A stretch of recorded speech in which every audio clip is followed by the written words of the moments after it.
So I'm here today with my big bro Michael, and we're talking about Labor Day. Okay. We're talking about Labor Day. He doesn't know what I'm going to ask, but I'm just really curious about his work experience, his labor, Okay. some of the highlights, some thoughts and reflections. Michael. So, okay, we started working when we were kids. Yeah. How old were you when you had your first job? Age, I don't remember. First job was delivering newspapers. Newspapers. We don't. The Guardian. Yeah, I remember, Yeah. and also flyers. No, Yeah, I probably did some of that too. Yeah. here we Newspapers and go. flyers. Expose. I remember, and I know my mom remembers. Yeah. What was it? I think we had a shed, and I remember Well, that's just there was newspapers. a shed, and we went in one day, and there was just a stack of undelivered papers. Yeah. Yeah. Expose. You heard Yeah. it here. Yeah. This is the labor. This is what happens when you send children to work. Yeah. Yeah. I mean, because I feel that I celebrated my 13th birthday, I think, and Yeah. the way I celebrated it was by mommy taking me to get a social insurance number Oh, so so that I I could could get a get a job. job. Yeah. That's what I remember about. I think At the restaurant. 12 or 13, I think, was the youngest, right? Yeah. Okay. Yeah. So you delivered papers. Yeah. And then what else? What other summer jobs, school time jobs while you were in high school did you have? I remember once you worked at a yogurt factory. Oh, okay, yeah. So it was at food for Beatrice Yeah. Foods. They had that delicious yogurt, I Yeah, remember. That yeah. really creamy one. Sure, yeah. Yeah, Brought that home. I remember. That was a really big deal Yeah. because I was still in high school, Mhm. grade maybe 10, 11, 10 Mhm. at tail end of grade 10. At that time, school went up to grade 13, Yeah. and I was making, like a decent wage, Yeah. to be able to like contribute to I felt in my way, Mhm. like contribute to the Yeah. household and save up for university. I mean, I remember that it was actually the wages that you could earn doing those kind of part-time factory jobs back in I guess that was the 80s, 80s. 80s, early 90s, Yeah. that it actually could pay enough for you to earn all the money you needed for tuition. You Yeah. know, Mm. for me, I was able to save up for school. You Mhm. know, yeah, yeah, I remember that. And then let's see, in university, did you work while you were a student? Sure, sure. I had a long kind of university career, but Mm-hmm. all the time. Mm-hmm. That's how I paid my way. Mm-hmm. And so a handful of seasons planting trees in the summer. That's really hard, intense work. I did that a couple seasons in Ontario, in Ontario, yeah. and then as well as a couple seasons out in British Columbia. Do you think you crossed paths with Mark? I mean, you're exactly the same age. I mean, your Yeah. birthdays are within, I think, less than a month of each other. And he planted trees for, I think, Yeah. 3 or 4 summers as Yeah. well in Ontario and BC. Yeah. Well, Are you sure you didn't meet? You must have. could have. Well, we look differently with With different dirt. dirt on our face. Can you describe that, please, a little bit? What tree planting, what it was like?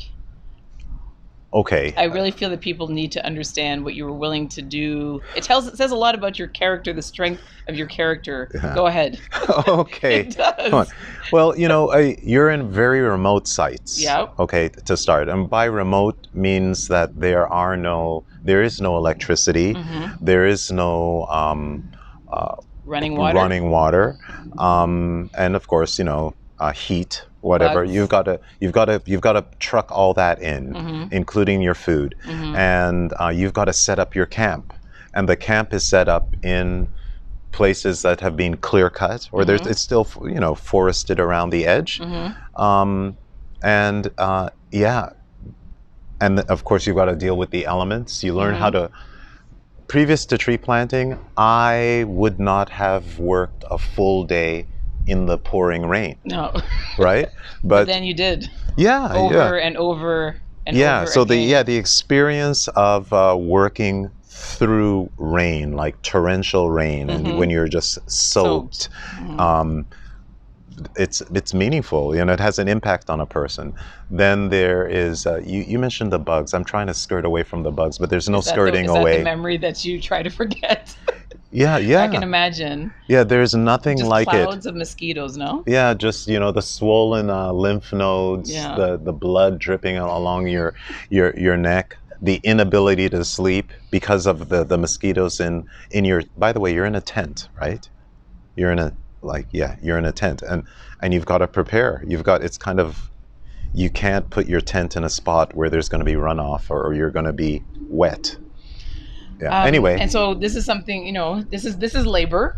Yeah. This is Sure. labor talk. It's Labor Day, and that is definitely labor. Oh, sure. And just in terms of, it was very high-paying work, but it's certainly, from what I understand from you and from Mark, my husband, Yeah. it wasn't very safe. No. It wasn't very safe. It certainly didn't feel very secure. It's not. It's safe. It's not safe, and it's not secure. Mm-hmm. And high paying is, you have to say, it depends. It depends a great deal, because it's On your piecework. output? Yeah, it's only, you get paid by the tree that you put in the ground. Mm. And if you're getting 5 cents a tree, 7 cents a tree, you have to bend over, thousands of times, a day, and you've got to do it right, because there's a lot of quality check. Right. And these there. were mainly, I would suppose, students. And Sure. other than students, were there young people, I should say, and were there other people other than young people doing this work? When I was doing it at my time, it was overwhelmingly students and young people. People in their late teens, early 20s, sort of thing. Because it's backbreaking, no? Yeah, yeah. And then the senior folks would be the folks in their 30s. It's so funny thinking about that now. But increasingly, you have contingents of people from other countries, from throughout Africa, from throughout Latin America, who've been called upon to do that kind of work. So migrant workers. Plain and simple. Well, because who else would be willing to do that, really? I mean, you really have to want and need that work, yeah. Yeah. And so, coming to your more recent experience, you worked for some time out in the oil patch. Sure. Out on Yeah. and also on road crews. Yeah. Yeah. In terms of that work, what are your memories in terms of the same kind of things? Which what kind of people worked with you? Which kind of people were on your crew? How were you unionized? How were the safety conditions? How was the security conditions? What was the labor conditions like? All right, yeah. I'm answering your question, but to do that, go back briefly to tree planting. Unisex. Men, and the camps were male and female. Okay. And that really had impacted the type of work and how we worked together, and a better way, or in a good way. Yeah. In a good way. And the other thing is, it's surprising to see how people perform in nature, because we're in a natural environment. A petite, sometimes you think, oh, this petite woman, who is she? But they're lowered to the ground. And they, the assumptions you make about body types and stuff like that. No, who can do it? No. Yeah. So yeah. Now to bring to the recent work, the work in the oil fields, like drilling and then roadway construction, that type of work. For the most part, it's been overwhelmingly male environments. Overwhelmingly male and young, and I'm in my 50s now, and for the most part I was. No one's gonna believe that. He is. Yeah, I am. He is. Yeah. It's not false news. Yeah. It's not fake news. Not fake news. Shave off the gray. But for the most part, I was working with fellas half my age, literally, and less. The work now, in those industries, lots of regulations, Mm-hmm. lots of training. Mm-hmm. You need tickets Mm-hmm. in order to be able to, a ticket for your first aid ticket for Yeah. to Are these, when we say working at tickets, you mean heights. certifications? Yeah, Yeah. certifications Mm-hmm. in order to be able to be employed Yeah. at that task. And so, with all of those regulations, did you feel that you were in a safe and secure work environment? And just I in would, terms of all of it, the work you were doing, the amount of hours you worked in a row, was it, you know? yeah, Mm. uh, I would say, no, no. Like, I mean, if it's either yay or nay, No, no, no, no. It doesn't yeah, have to yeah. be. Well, um, certainly, what I found was like in both those industries, in construction, in the oil industry, there is a lot of working through pain. Mm-hmm. Okay, Mm-hmm. so you have to. There's acute pain from injuries in the moment, Mm-hmm. or injuries the day or the week before Mm-hmm. that you're working through, Mm-hmm. and then there are injuries that are built up Like the chronic things. over time Yeah. with your joints and things like that, Mm-hmm. and that's part of the culture of the work. And you work through the pain. Why? Because if you stop because of the pain, what are your options? Oh, you'd be just cut, that you'd be cut off, ostracized. I mean, there isn't Do you because get paid? it would be. I think it would be a struggle. For example, in the oil industry, Mm-hmm. the turnover with the group that I worked with was incredibly high. Mm-hmm. I started Mm-hmm. and I finished the season, Mm-hmm. and I saw several men. Mm-hmm. Out of Um, how many? a, a crew is only 5, Mm-hmm. okay? Mm-hmm. Mm-hmm. So, but people would stay for a week or a day or two, Mm-hmm. and I can't do this, or I've got something else to do, I'm sure that and was the then same with tree planting too, no? and then move on. Yeah. Yeah, yeah. So, I mean, given everything that you described about the work, particularly the work you did on the rigs, there's a lot of talk now about the future for oil workers and fossil fuel workers. Hmm. I mean, what is your feeling about the possibilities for the willingness, let's say, of workers, given everything that you know about what the work is like? How do you feel they would respond to jobs in, renewable energy or in infrastructure projects? The work that you did also wasn't unionized, right? No, not Was there unionized. any representative for the workers?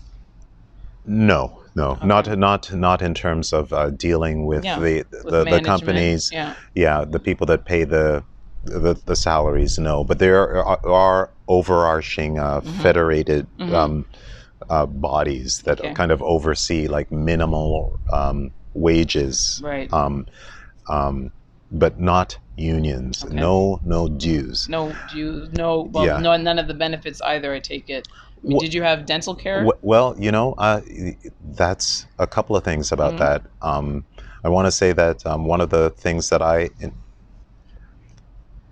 liked about the job was that I had the ability to provide like the medical benefits Okay. for my family. Mhm. I mean, that for me that was a really big deal because Mhm. I'm away. I'm in a man camp, Mhm. Mhm. and but the medical routine, dental, and this is maintenance, Yeah. right? Yeah. I mean, like routine maintenance, okay, that can be taken care of. Routine vision, Mhm. that can be taken care of for me and my family, and that was like incredibly important to me. When you're not working, that goes, Mhm. it's gone. Mhm. Okay, and back to revisit safety. Chronic conditions, they're chronic in the moment, but so often we work with chemicals and equipment that impacts you down the line. Mhm. It's not like flipping a switch. Mhm. We're working with you know, based on the old timers, it's easy to see that their impacts down the line in terms of performance in all sorts of arenas, including cognitive. I dare say, and I dare say I'm dating myself. I like it. It's elegant. Elegant. So I think that's an important factor in these in our lives. Hearing. This is Yes, the loud. noise. I saw It's the video loud. that you Yeah. played of the sound on the oil rigs is deafening. Yeah. So, in In the terms of a future, just transition and the future, the workers in this field, if they were offered jobs in these other sectors, would they, in your opinion, would they take them? Assuming the usual things that they pay the equivalent, Yeah. that they're as safe or safer, Yeah. hopefully much safer, but as safe. Yeah. Is there any? Enemy. Are people attached to those particular jobs, or are they? I mean, what are the prime motivations to you for for the members of your crew in terms of taking that work? And so, what would Financial. they need to see? What would we need to have in those jobs of the future Yeah. for them to take that work? Yeah. You pay. It is financial. I don't think. I don't want to understate that. It is financial. It is healthcare, and it benefits not only for this individual, but for their family and loved ones. And that would be my one and two. In terms of the work itself, I think there needs to be a bit of a cultural shift, because what you have in these industries is, well, especially in oil and gas, is if you've got like the men going off to these male arenas, and it's predominantly white men in the main. But to have work where different types of people can work together, where men and women and people who identify in different ways can work together respectfully, I mean, would just be so phenomenal.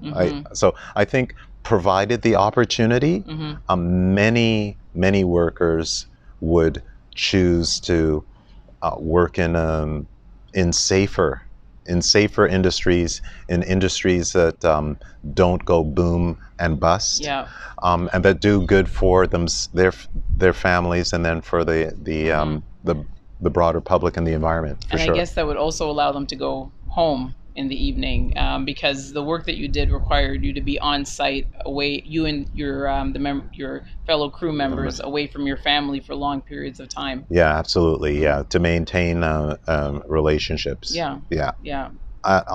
At work, and of course with their family. Yeah. As well. Well, thank you so much, Michael. That was really great. So, talking labor on Labor Day with my brother. Last question, what does Labor Day mean to you? What does Labor Day mean to me? What does Labor Day mean? What's your hope for labor, the future of labor in Canada? I hope that our notion of labor here in Canada evolves, so that if someone wants to work, that there's work like readily available, and work readily available in the building of our like common communities, as opposed to work solely under the purview of like kind of private enterprise, right? So that you can kind of contribute to the commons readily, like readily. And that would be key. That's a good, that it's safe work. Yeah. Safe, readily available work that contributes to the common good. Yeah, and it's 100%. This to me is the hope of the green economy. Exactly that. It has the greatest economic potential since the Industrial Revolution. The jobs that it's going to create are actually the jobs to help build the future infrastructure for a carbon neutral economy, and helping us to tackle the climate emergency. They pay more than the jobs in the oil and gas sector as well. So, and the skills are readily transferable. And so that's why I'm so excited about the possibility of transitioning to a green economy and the jobs that it will produce, because it has to be about a just transition. It Yeah. has to be about, first and foremost, you care about people and communities and you want to leave them whole. And this is a way that we can do it, while doing also a lot of good for the the global community. So, thank you, Michael. Thank you, Anime.